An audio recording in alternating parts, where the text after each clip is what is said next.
Welcome to Dev Game Club. This is a weekly podcast in which two veteran game developers play games from the past and talk about their relevance and impact today. I am Tim Longo, and I am joined, by always, by my co-host, a man who is still perfecting his recipe for rotworm stew, Brett Duville. You got it. I got it. Yeah, it's you know where to say your name. I do. You take a dead rotworm and you need a bowl. What else do you need? Oh my goodness, now I've forgotten. Because I did that pretty near the beginning of that stream. I actually haven't. You haven't found the recipe. You need port. Port, right? And I actually, after the whole Twitter chain about the port issue from last episode or whenever that was, I did remember what the port was for after that. It's like, oh man, I just have this vague memory. But I did find more port, luckily. There is some out there sprinkled about, as it were. I have a vague memery that mushrooms are involved. Oh yes, and a gray or a green mushroom, one of the other. I can't recall which, but yeah. But I still haven't found rotworm bodies yet. There's only one. It's in a specific place. Yeah. Oh no. Yeah, it's not great. Okay. But it's very near where you need it. So if you I was lucky. So we're talking about Ultima Underworld, of course, and rotworm stew. It's critical for an item that would be helpful to you, especially as you've described what you've been currently doing mostly. But I've been very lucky because I've been playing on stream, and I have people who've played the game before who are just poking me at times when I am forgetting to do something or haven't picked up on something. Which is easy to do. Oh, it's totally easy to do. I take a lot of notes, but even so, I have so many notes, both because I've got sort of gameplay notes, but also notes for the cast. So I just have all this stuff, and it's very hard to sort through when this information is applicable, which might be a bit of, it might be something that's worth discussing at some point, the sort of cognitive load of these games. One thing we talked about last time was, the rush to usability, kind of making these games a little bit easier and maybe losing some of the magic. But at the same time, it'd be really nice to have a little more usability just to keep track of some of these things, though the map is immensely helpful. And in fact, I lean on the map an awful lot and mark it up like crazy in a way that I didn't. I'm a person who doesn't write in things. I don't write in books. It's a thing I don't do. And so for me, you're not a journaler? I journal. I write in journals, but I don't write in things that aren't specifically for writing in, so I don't, if I have a manual or whatever, it's a thing for me that just, I don't do that. And so the first level of the dungeon, I made like 2 notes. Right.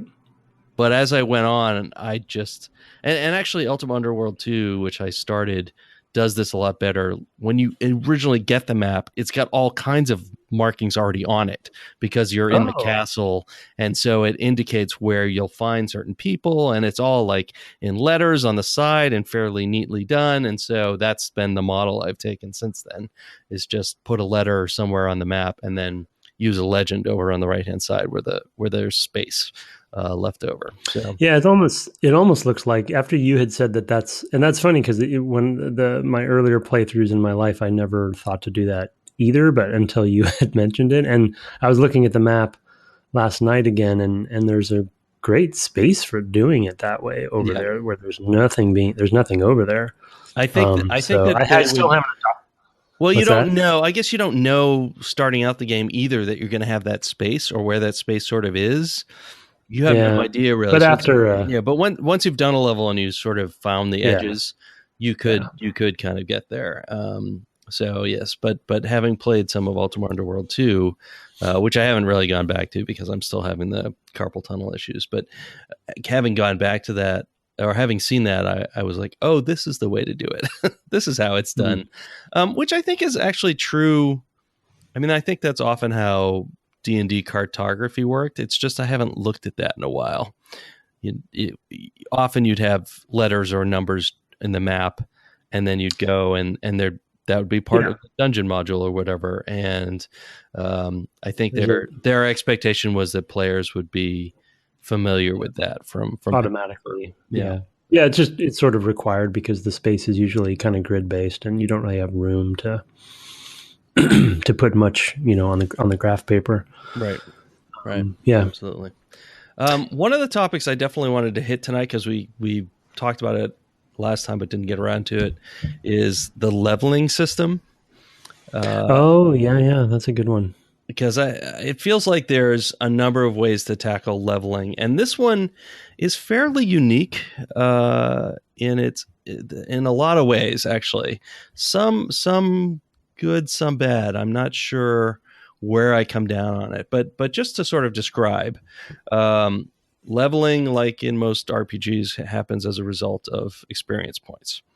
However, unlike in most RPGs, rather than, I guess in some RPGs you might go to a trainer.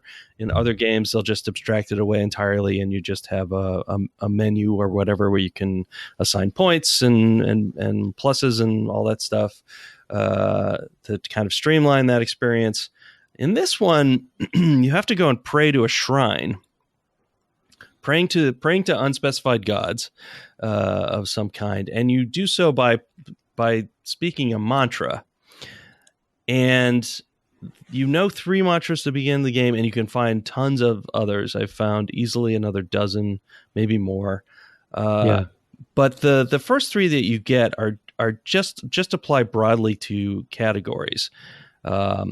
Basically, combat, magic, and other skills. Yeah, everything else. Everything else, lockpicking and trap detecting, not that there's many traps in this game, etc. So basically what happens is you go and you randomly increase your abilities in one of those categories among a handful of maybe six to 10 subcategories, like specific weapon uses or whatever.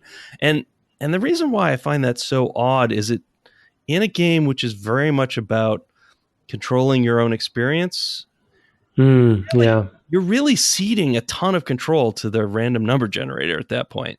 I suppose you could save before you do it and reload if you get something you don't like or something like that, and just futz with the RNG. But it's that part of it I have found very, very strange, because it's only later in the game, and by finding and discovering these things in the world, these additional mantras to specifically say, I want to level up. I mean, I was finally level 14 before I found the one that was specifically raised my mana, just my mana, which is the amount of magic power. And it had often leveled prior to that, but it was sort of by accident. I'd get lore instead. I was like, lore.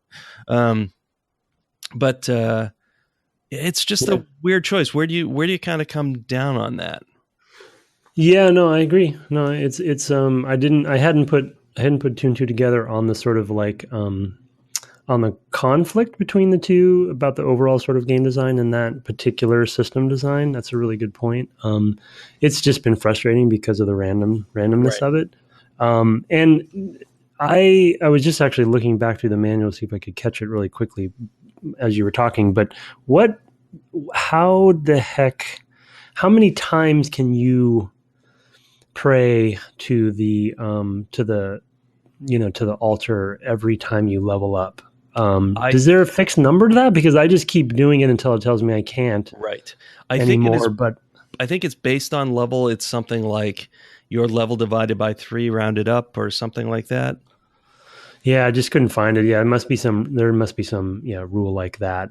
Because I never spent the time to actually find that out, because I haven't looked for any hints yet in the games. I haven't really done much research other than the manual itself, and I must have missed that, even if they tell you that. But I've been wanting to use some of those single word,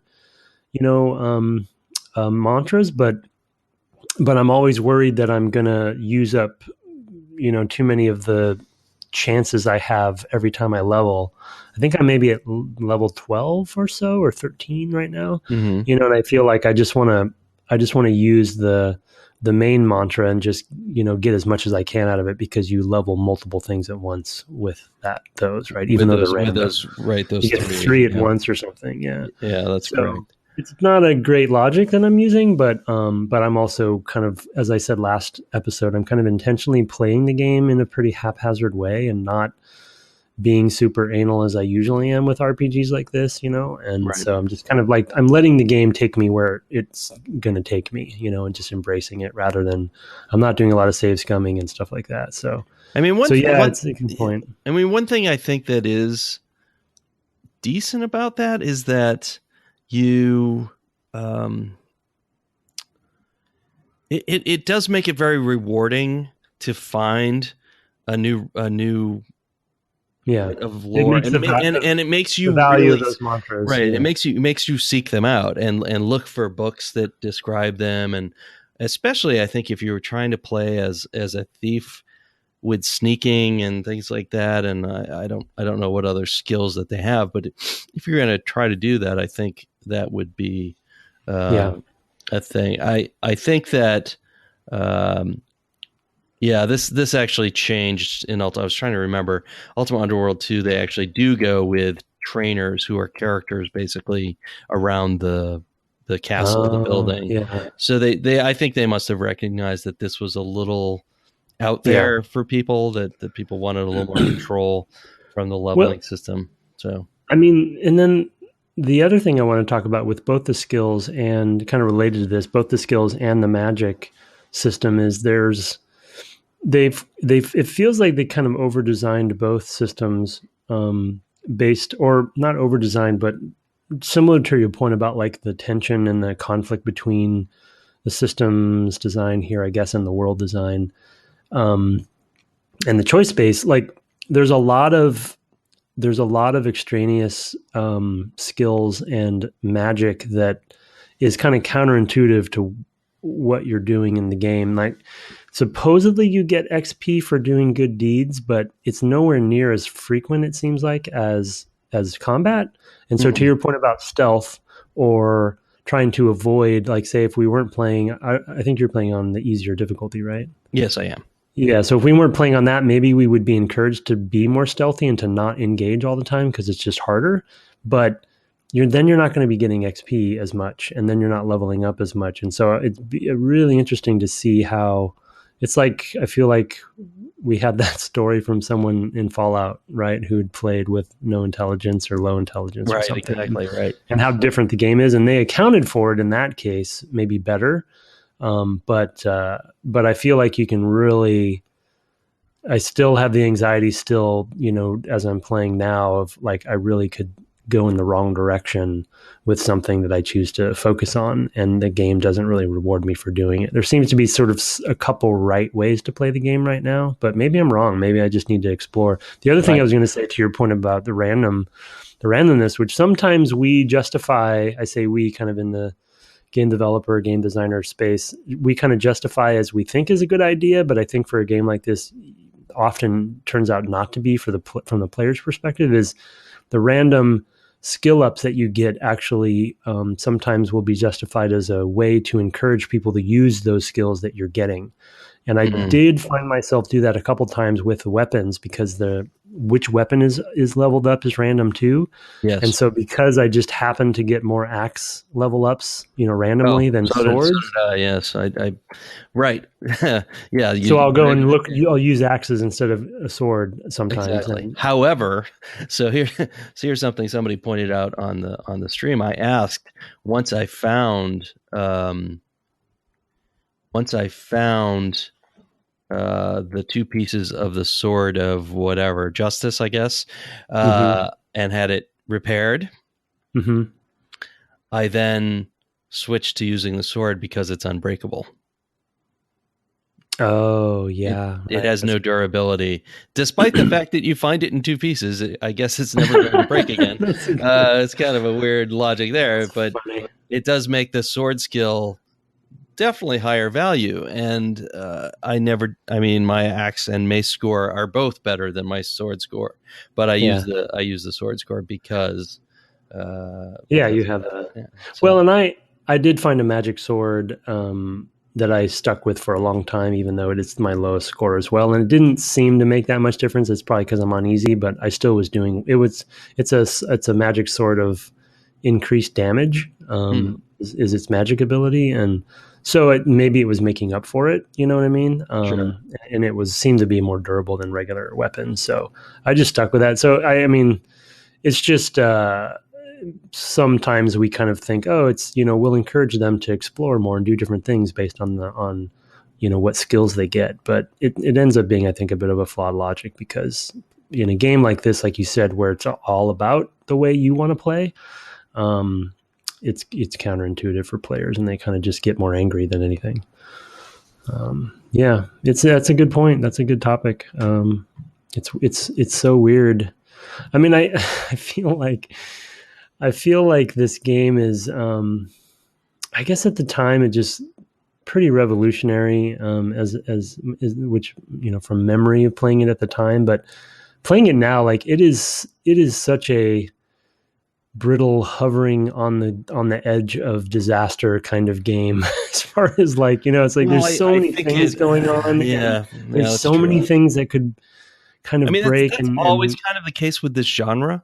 I guess so. With RPGs, you're kind of making the worst possibility space for yourself of ways it could go wrong for the player, right? I mean, when I was starting out and the stream was like, no, you got to play a bard, I was like, oh no.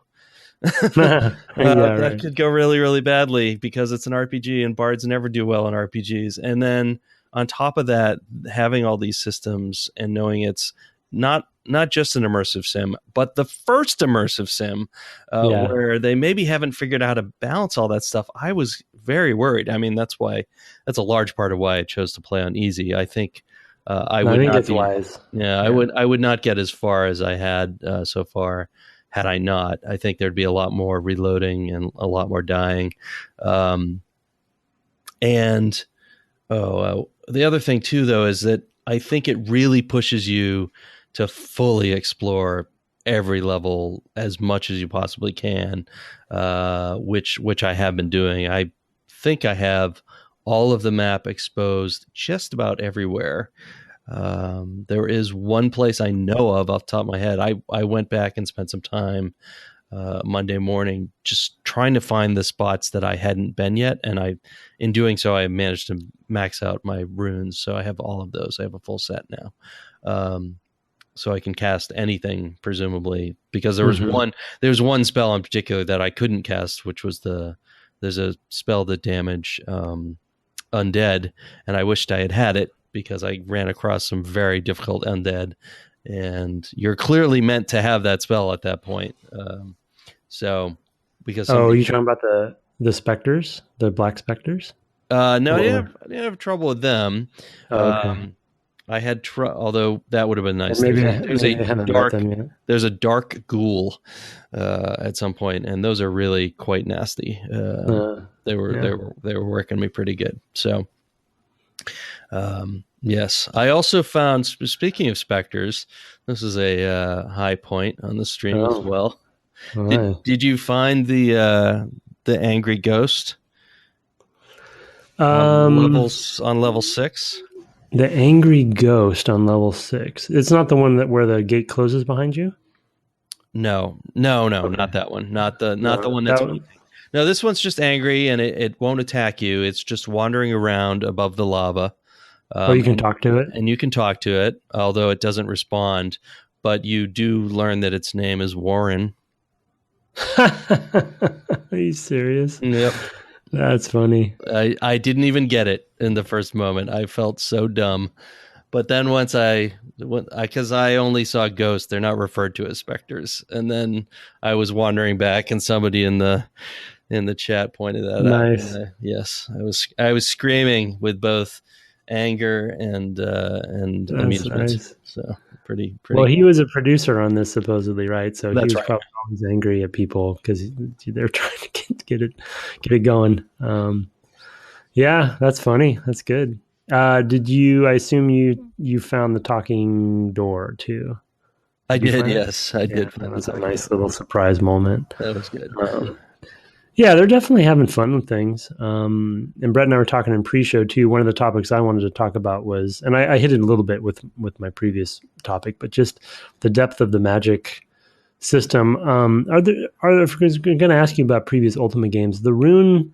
I feel like the rune system is that an Ultima thing? Is that similar? Have we Um, talked about this already? Definitely, I feel like the runes. Well, we haven't talked about it before. I feel like there's a rune.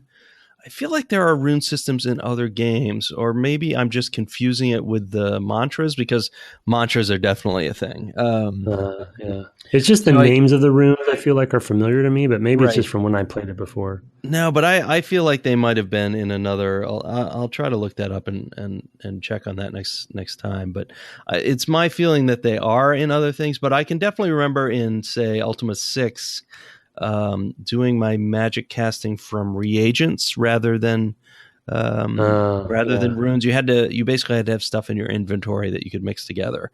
So it was like mandrake root and whatever, mostly plants and bits of stuff, sort of like in D&D where they had different components of a spell. There might be Mm-hmm. an oral component and then a semantic component, which was like a hand gesture, and then a material component. And it might be that in Ultima 6, it was both that there was in theory both a oral component and a reagent component, but in practice, really, you just had to mix the reagents to cast the spell. I can't really Mm-hmm. remember because that it's been Yeah. since it came out, which was basically around this time since I've played some of those later Ultimas. So I can't remember exactly, but I do have a pretty vague recollection of all of that. Um, Mm. but I really like the runes for a couple of reasons. One is I feel like you can kind of figure out some spells because Mm. all the runes have meanings. Yeah. Yeah. So Mm-hmm. Mm-hmm. there's Nox, which is for poison. There's on for not. So on Nox is the cure poison spell. Yeah. And, Yeah. and Right. things like that I think is pretty neat. Now you can definitely mix them up and think, oh, that should be a spell, and drain your mana or something because you found something that isn't actually a spell. But I do like that if you read the things, they make sense. There's a Mm-hmm. lot of thought went into that, as well as sort of representing the alphabet and looking like druidic runes or what have you. So pretty Yeah. neat. There's some good thinking in here for sure. The mantras, I think, to some degree as well, in that regard, and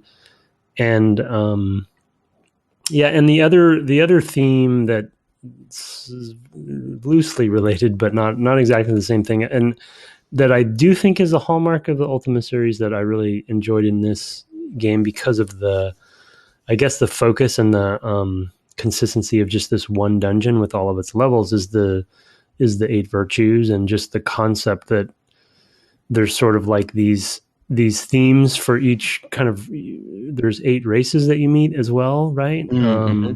I don't know if we've met them all. I haven't been counting, but I think we must have at We've least. met mountain men and lizard men and the Yeah. knights and trolls and the seers who Ghouls, we've met and the ghouls. seers. So that's six. Yeah. That seems Yeah. about right. So, Oh, yeah. So, and men on the first level. Oh, and and then, yeah. goblins, 7. Men and goblins, is that 8? Are we? That's 7. 7. Yeah. So we're close, so I just, there's sort of Oh, I that's love, what's that? no, that is 8. You're right. Yeah, so I just love the consistency of theme. You know what I mean? Where you really, it's a simple thing to understand. You generally know, and especially because the artifacts you're getting, there's 8 of those. They go to with the virtues, and there's kind of a like I said, a consistent light narrative that everyone's talking about. And then we've already talked in the last episode or the episode before about Sir Cabris, or Cabrius, whatever his name is, Catarus, yeah. Mm-hmm. and some of the history there. But I just love this sense of, going deeper and deeper, and like, you know, just uncovering each level and what its kind of theme, its own level internal theme is, you know, and then adding to this whole mythology of this place, and then how they all talk about the virtues. And then the other note that I wrote down that I remember loving back when I played it before too is some of the dialogue trees and choices that you make heavily relate to the virtues as well, like honesty and, you know, and they, I'm trying to play the way, you know, I'm trying to answer the thing that I think they want me to answer. Like there's one, I think that the seers, there's a quest that the seers have where, what does he do? He offers you something. First of all, they give you a book and they say, don't look in the book. Right. Deliver the book, but don't look at it. Okay. And so it's like kind of testing your honesty there. And then I think when you get there, he offers you something, and it's kind of another test of honesty. And then, you know, you decline it or something like that. I forget exactly. And then he rewards you because you chose wisely. At least that's what happened to me. Right. That's what happened to me as well. Forcing all these themes, but it's consistent throughout quests, throughout the objects you're going after, throughout the races. And we talked about this a little bit in Torment, but even just the concept that you come, you know, when I first got down to the area with the ghouls, and the ghouls aren't fighting me, they want to talk, you know. And this concept is like that these are civilized, semi-civilized races that you're meeting in these multi-level dungeon, and it's real role playing, you know, versus say, you know, the gold box games or the either Beholder games or something before that, where, you know, you're never going to meet a friendly ghoul. That's not my memory. And it's really embracing that pen and paper feel, you know, where you there is a GM quality to it that's kind of neat. So yeah, no, that's absolutely true. I think there's a lot here that makes me think of pen and paper in a really strong way. And of course it's definitely influenced by systems like GURPS, even if the setting is more influenced by D&D, right? Because it's all skills based and you can level up whatever skills you want, although not with quite the control that you can in GURPS, which is, I guess, generic universal role-playing system. Do I have that right? I think that's what it's called. Yeah, I think so. Steve Jackson Games. Interesting story about that I won't go into, but Steve Jackson's games computers were taken by the government back around this time because of fears of hacking, because they had they had a GURPS system about cyberpunk or something. That's a whole story. Folks can go, it almost ruined their business because it was very expensive for them to explain basically that they were making pen and paper games. Anyway, role-playing games, very misunderstood by the mainstream in the 80s and 90s. That's for sure. If you ever want to think about how the nerds have won, that's another example where I don't think anybody would even really look askance anymore at this sort of thing. But anyway, that's neither here nor there. It's an interesting tidbit for people who might be interested in sort of the early history of the genre. But anyway, where was I going? I have no idea. I got lost in my own tangent. Rules from the pre-game role-playing rules. I don't know. I don't know where I was going. Never mind. Another note that I had down, kind of going back to the magic, that I really having essentially one of the key collectibles of the game relate directly to your magic abilities is really fun too, because like you said, I still have 2 more to find, but seeing that rune bag fill up, you know, and finding them is just such a big deal. And then not only that, but it's essentially a key to a lock of spells, you know, and man, again, talk about anxiety of finding those. They do repeat. You do find multiple ones of a couple. Right. So there are several that there is literally one that you have to find. Yeah. Oh man. So it's like, that definitely makes it tricky. So the couple that I was looking for, I found, I believe on level 5, the last 2 I had to get because I found the the powerful one, the V one, but Voss, I think Voss. it's yeah. But I hadn't found the C, and I forget what the other one was that I hadn't found. So there were two remaining out there that I really wanted to get, especially the C, because I needed it for that undead spell. One of the other things that I wanted to talk about was sort of the use of space and timing in the combat system. We've talked about the sort of micro of powering up the swings and having the gesture base and all that, but I think just a level above that, there's a pretty good use of space and maintaining space while you power that up. But also, and what brought it to mind was the magic runes, is that you might want to go and throw some armor on yourself. I can imagine, especially if you're a spellcaster, throwing some armor on and then having to quickly back away and pick out the runes that you want for your magic arrow or something like that, so that you can take on these things. Especially if you're an underpowered mage sort of character who didn't have a weapon, and I think that's really kind of nice. It works really well. It's one of the many sorts of systems in this game, and one we don't normally think about, but is plainly space, just the use of space. Mm-hmm. It's a lot easier to see in top-down tactical RPGs that preceded this, like the Gold Box, for example, and was kind of gone in the eye of beholder because you're basically in adjacent tiles and just whacking away at one another. But here it kind of brings that back in that individual way and gives you that room to have a little space of panic while you try to change the spell you want to cast. I've had that happen even to me a couple times because I do like to have armor, and then I want to go and make sure I've got a healing spell ready in case I need it and things like that. So it is there are interesting things at play there that I think work pretty well, even though it's not by any means an action game. Yeah, I mean, it's space. It's a good point because it's space, but in addition to that, because you can't cast some spells if you're up close to something. Is that what you're saying? With like the no, I arrows just and mean stuff? I want to. Well, it's more that I want to make sure I can ready the spell in time without getting hit. In time without getting hit.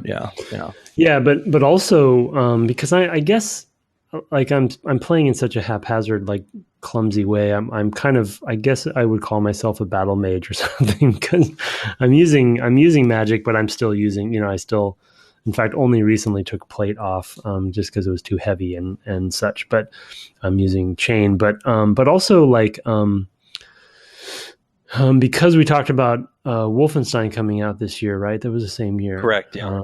Yeah. So the reason I bring that up is, to some degree, line of sight and sort of, I guess I'd say, simulated collision. I don't know. Maybe you tell me like how they're dealing with collision, but if you're like, you can swing your weapon and hit the wall or hit what it seems like maybe like a door frame instead of the enemy.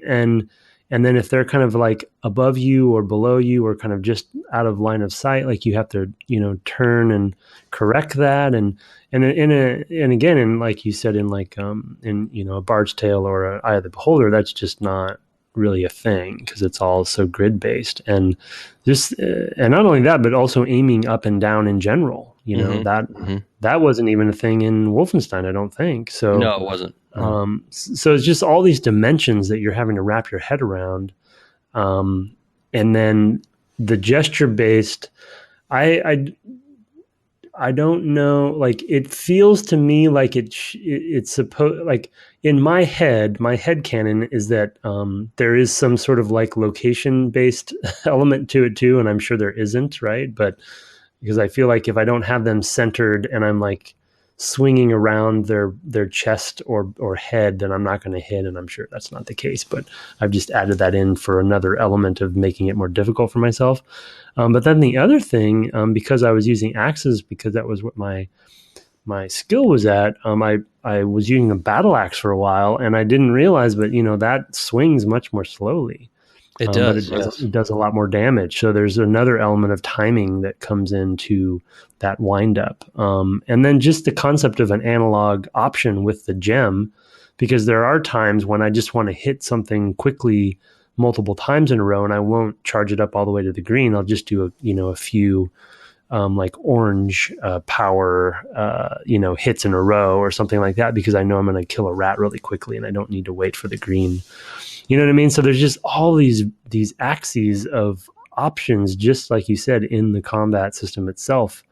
And whether they're all really truly happening or not, it gives you this sense that there's a lot of that depth. And it's kind of flabbergasting. Yeah, I mean, people on the stream have suggested that you want to make sure that regardless of what gesture you're using, you want to make sure the cursor is over the enemy when you let go. That's what actually determines that you're actually swinging at it. And they also suggested that poking motions, basically the low, having the cursor low, the thrust is no good with an axe. And you always want to be using the axe in a sweeping motion, or the overhead. The overhead slash or smash or whatever that would be called, the hack, I guess. So when you say, I don't know how true that is, because none of these numbers are directly surfaced to you. But that's I've definitely I can believe it. I've definitely hit things with the axe with a thrust. I don't know. Right. I just don't. I don't think it's as effective in terms of damage. Yeah. Right. I mean, on the cursor thing, though, I feel like at least the way I've been playing, where I have the cursor when I press the mouse button, I've used as a way to determine what swing I'm not actually making the gesture. Are you making the gesture when No, that where you press the button down will determine what. But I'm not. I don't have the cursor on the enemy when I do that. It's off. But when you let go of it, you want it to be on the enemy. Oh, interesting. Well, yeah, I guess if I'm not doing that and killing things, then maybe it's just more effective. Maybe I'm just getting lucky or something. I'll test that out and see if I can get better at it. I definitely whiff a lot, so maybe that's part of it. It's not really. Yeah, so it says to aim, place the cursor. I've got the manual open. To aim, place the cursor on the creature or object you wish to attack. It's not necessary to pinpoint a specific part of your foe. Just pointing at the middle of his body is generally good enough for the purposes of this game. But you wouldn't want to accidentally strike a door or a chest instead of your enemy. So there is some aiming, it seems like, going on. And then, your foe's condition is indicated by the gargoyle at the top of the view window. Yeah. Okay, that I guess I didn't realize. That's a great feature, because it goes from green to yellow to red as you're getting close, and so when it's red, the next couple of hits he's going to be gone. Oh, I see. I only tend to notice what the gargoyle's doing when I'm fighting things like rats, because it happens so fast. I actually see it just go red and then it's gone. Yeah. And I thought it was just purely a victory thing, like, oh, the gargoyle's happy that you killed the enemy or whatever. I haven't noticed it otherwise. So reading the manual more closely probably would have been a good idea. Well, and when you see, like, as an example for that, when I see like the first 3 or 4 or 5 hits are all green, I'm like, this guy's got a lot of health. Right. So speaking of not making it, did you find Rodrick? Yes. Yeah. Did you defeat him? Yeah. Oh, okay. Did you do it toe to toe? Yeah. I apparently exploited him.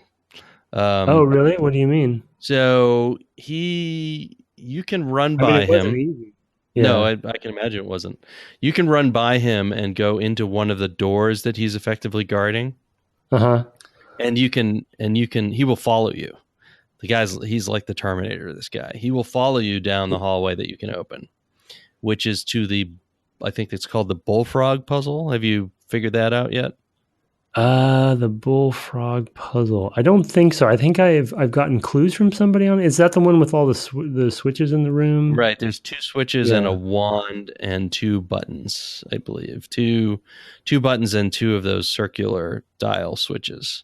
And then there's a large sort of island with a moat in the middle. Oh, that's the one I was talking about that I used levitate to get over. Oh, okay. All right. Well, I got Rodrick in there, and I had some help as far as the puzzle goes. And so basically I've used the puzzle to kill Rodrick.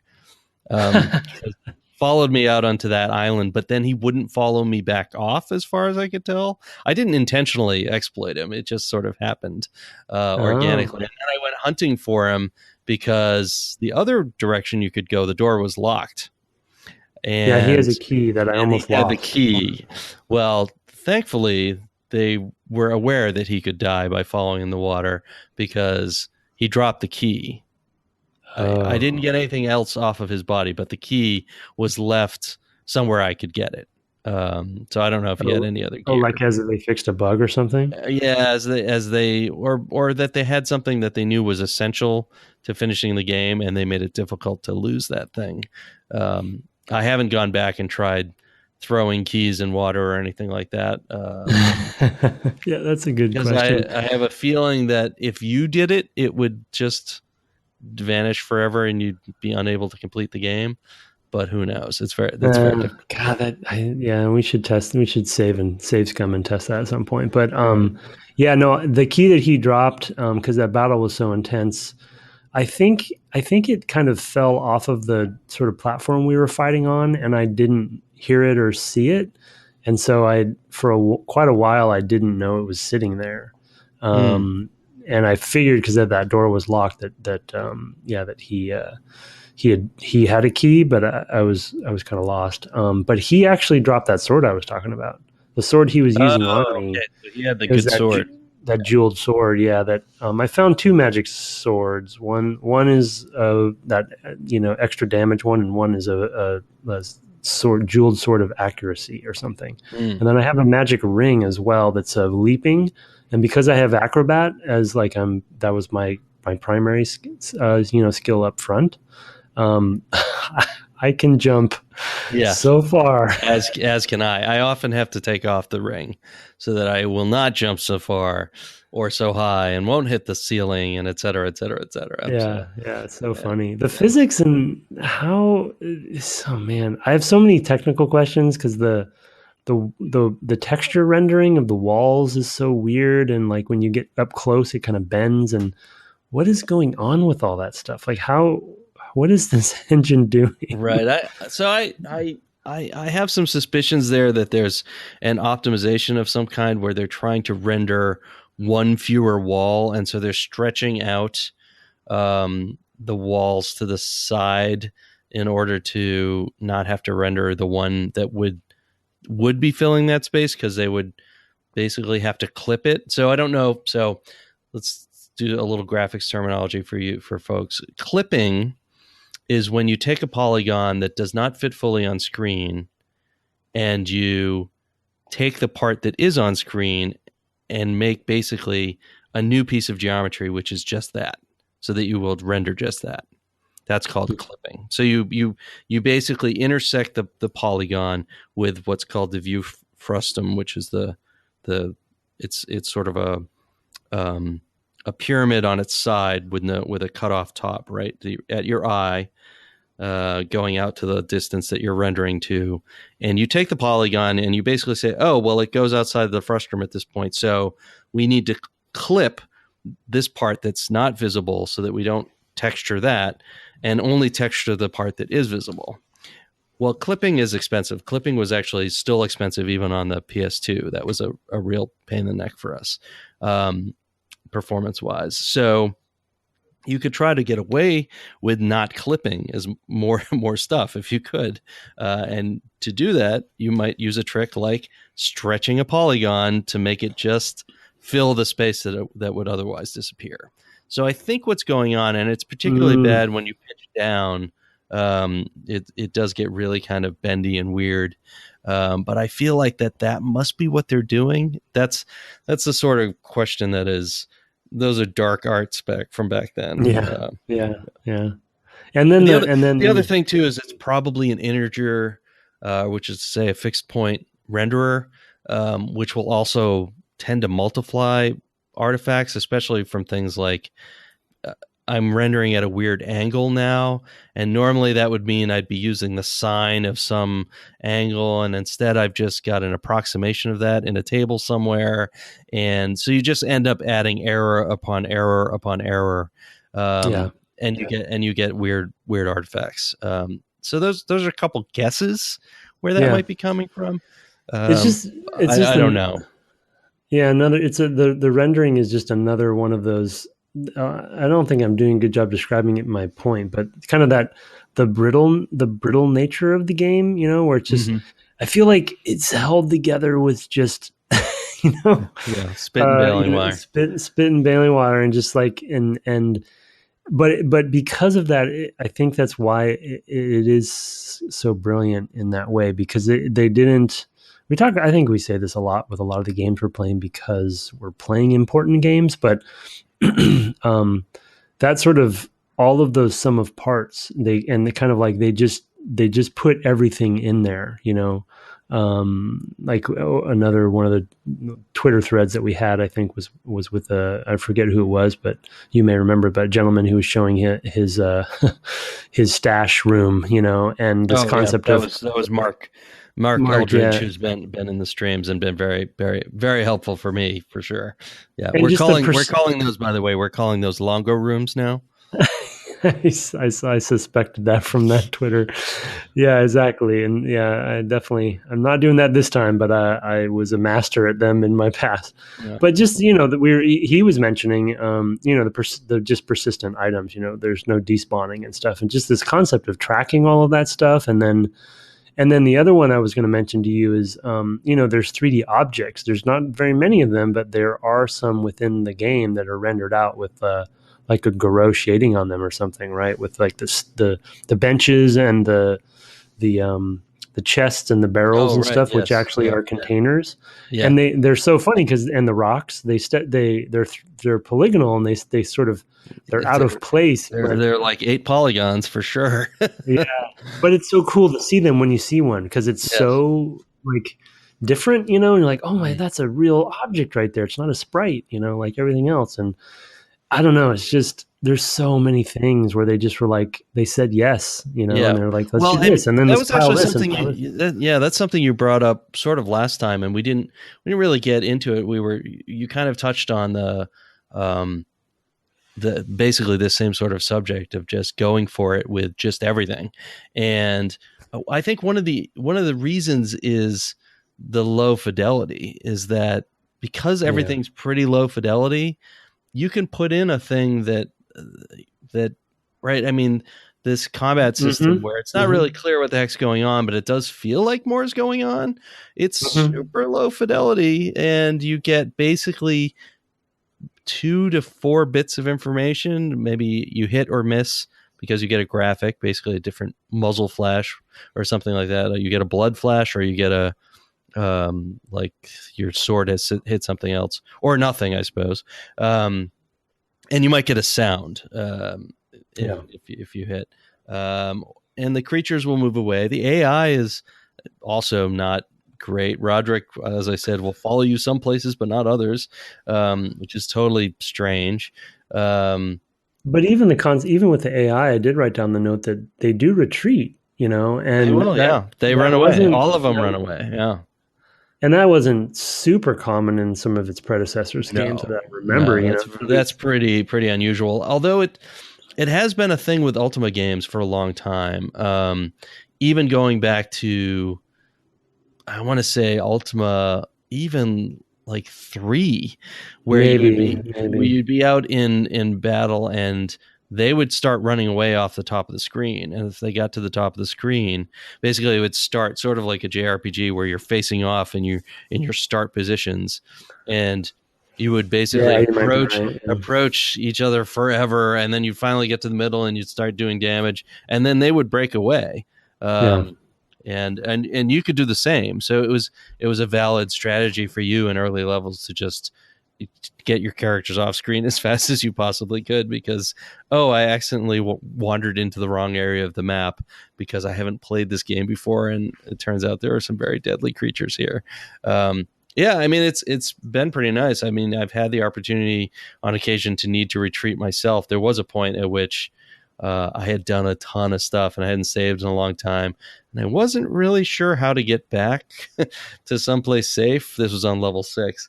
And I was kind of terrified of, and that's when I found those dark dark ghouls or whatever.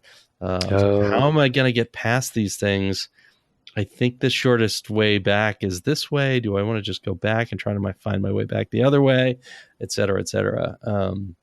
how much? I mean, you're using the silver branch or silver tree, right? I have resurrected a couple times, which Yeah, is its own thing. Although resurrection again is an Ultima thing because it's yeah, something yeah, Lord British would just do for you. I feel like automatically, although it might end up in the sort of mainline games, it might end up really setting you back because I've been resurrected. Oh my god, it took me forever to get to wherever that was, yeah. and things like that. So But the there. fact that you can plant the seed wherever you want, I think is a neat touch, and I've actually just kind Oh, of killed I myself a haven't few I times. haven't moved it. I never moved it. Oh, oh, I just what? I just planted it where it was, and I just run back to wherever I died. Oh no! So what you can do? So you're saying you didn't know you could plant it?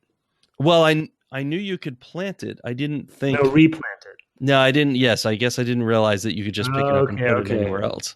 You're not keeping it. So is it on level 1 for you? Yeah, it's still on level No. 1. Oh, okay. Sorry. Yeah, no, you can. So once you get resurrected, you can essentially, pick up the branch or The the seed, yeah. tree, and it becomes a seed again, and you just carry that seed with you, and then you can plant it on any level, and then that's where you will resurrect. So Oh, every time I wow. go to a new level, I will plant it near the stairs, and then if I get into a bind, sometimes I'll just die and then just resurrect. And yeah, so it's kind of a little bit like a teleport. I don't think there's punishment for dying, really, right? No, they're not apparently. No, no. Yeah, I and don't then know we if talk. there's any XP loss or anything like that. I haven't noticed anything like that. Yeah. Um, Oh the man, if XP it, is very not surfaced here, right? A lot of numbers aren't surfaced, and how they factor in don't matter. I mean, just know that they're getting better because they're getting bigger. yeah, But the yeah. numbers are kind of all over the place, which is something we did briefly mention in our previous episode. But Yeah, it's just no, it's again kind of that pile upon pile of feature that are just all loosely interwoven, but there's not a consistency in some of that stuff. Yeah, the right, numbers. I and was trying to kind of everything's very small numbers. Like, oh my god, I had 20 gold pieces, yeah. which in I D&D haven't. would have been so ridiculous. Yeah, how much bartering? Oh, yeah, I was going to mention bartering, and then what was the other thing I'm trying to look through? How much bartering have you done? Very little. Yeah, yeah, In me too. fact, there's only one thing I've needed to barter for, and that had to do with a talisman. So I won't go any further than that because I know you don't have that Right, talisman right. But complete yet. then So the other thing I was going to mention, kind of bartering, there's a bartering system, and that whole thing. That's another kind of sub feature. And then there's theft. You know what I mean? I'm not really playing as a right, thief, things but there are they take things that are note. identified, right? People notice if you Yeah, take and their stuff. have you had anybody attack you after you I take? have not because as soon as I saw that on the Yeah, it may have even been in Ultima Underworld 2 that I accidentally picked up something belonging to somebody and was like, oh, whoops, I didn't realize yeah, that was a thing. yeah. And in I fact, I was still learning the controls and maybe I don't even remember meaning to pick it up, but I was like in somebody's room and there was their stuff. And I went and I was like, oh, there's a nice shield here.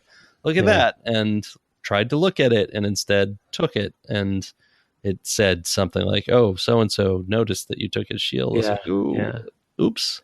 But it's just So another, yes, it's like another thing, right? it's just man, it's crazy. Just another Um, thing. Well, and the AI has fairly clearly signaled states until they're attacking you. Well, and obviously when they're attacking you, that's pretty clear as well. But when you look at them, they are mellow or yeah. friendly or Oh, I didn't notice that. upset. I didn't look at. I Or, don't look at people before. Yeah, but that's cool that they have a state. right. I didn't. And some people, some will talk to you even if they're upset.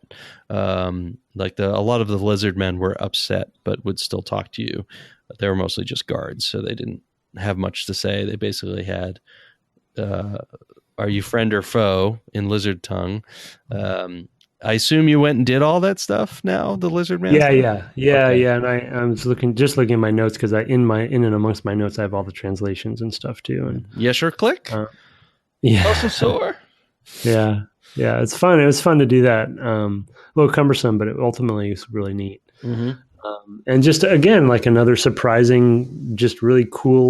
That may have been the biggest surprise for me in this game so far, is coming across that and being like, they want me to do what?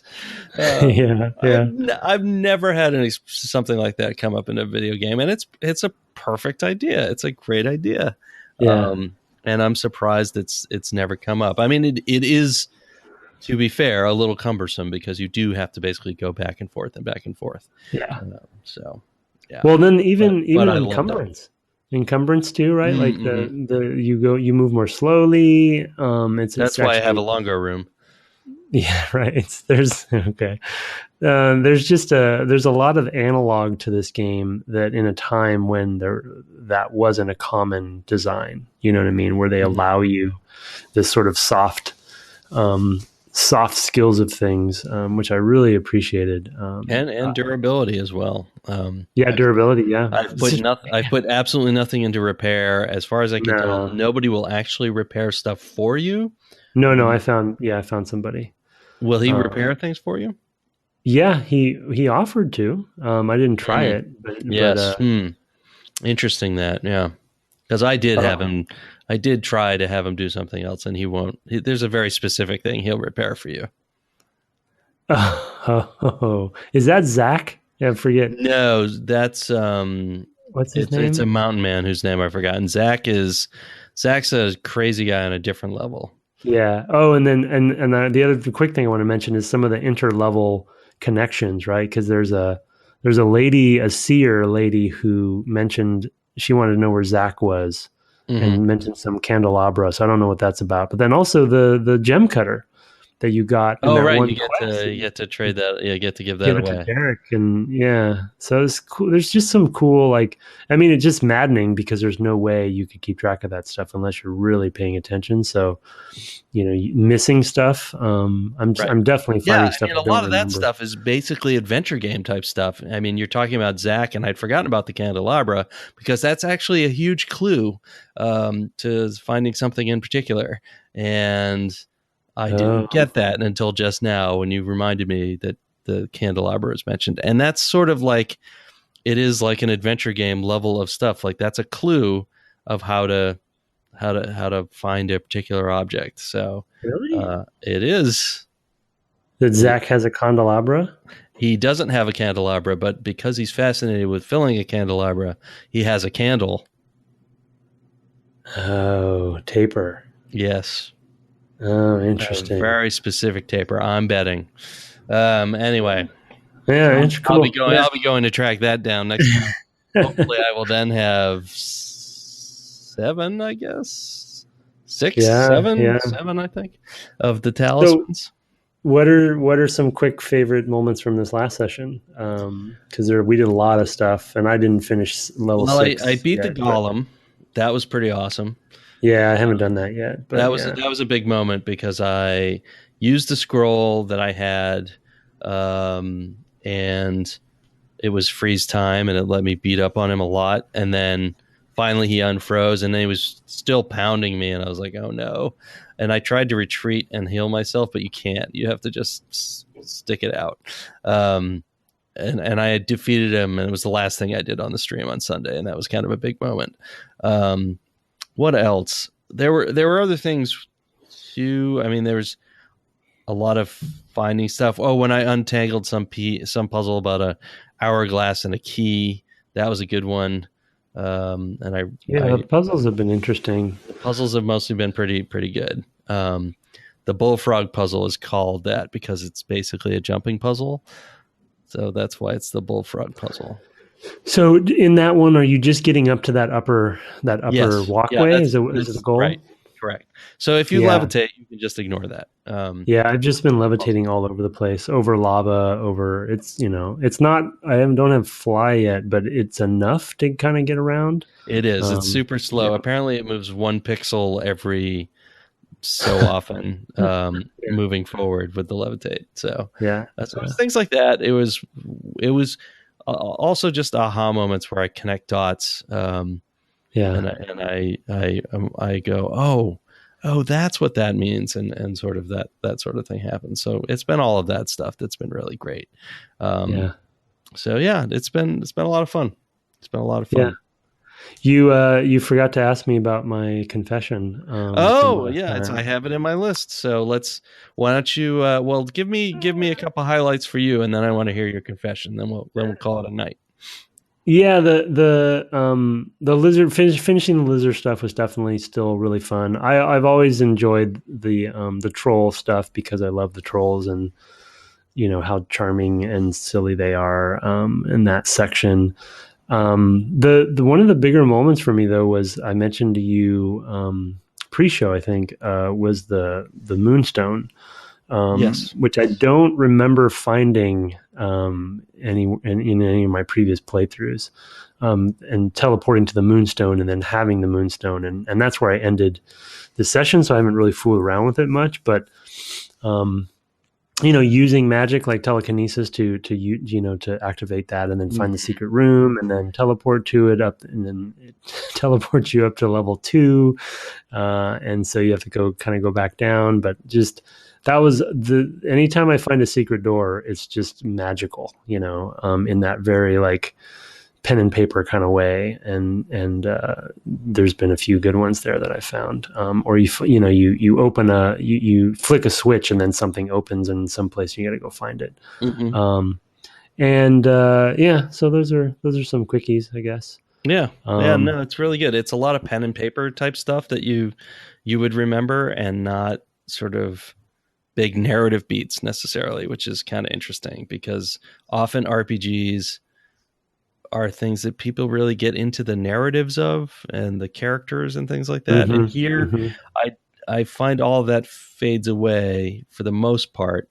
Certainly I don't remember anybody's names. So most of it just fades away. And what I'm left really enjoying are sort of the mechanical things that are normally things I don't really care about at all in an RPG. So it's an interesting inversion for me, and feels like the most pen and paper experience I've had. Let's hear about your numbers. So my confession is I think this is the first game that I clumsily hacked or cheated in, and maybe the last, to be honest, because I'm not a programmer, so I wouldn't be able to really do that. And I don't even know how I figured this out, because back in those days I maybe knew a little bit of BASIC or something. I knew what a hexadecimal was or something like, or hex editing, what that was, and sure. Mm-hmm. hex editing, and so what I did was I actually opened up, I think when I was younger, I have this memory of being so frustrated by making progress that I opened up save files and I found, I guess, the character data for my stats or something. And I just bumped them up. And I just bumped them up.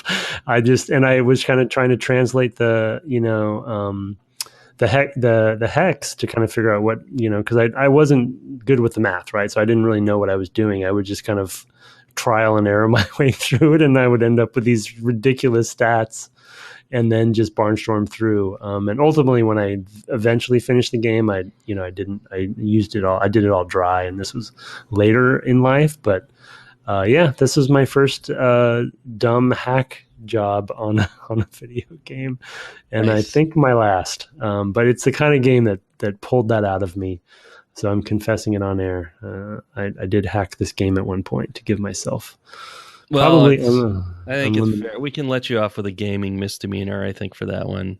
Okay, thank you. Just a slap on the wrist, but don't let it happen again, sir. Yeah, no, I won't. The game deserves better.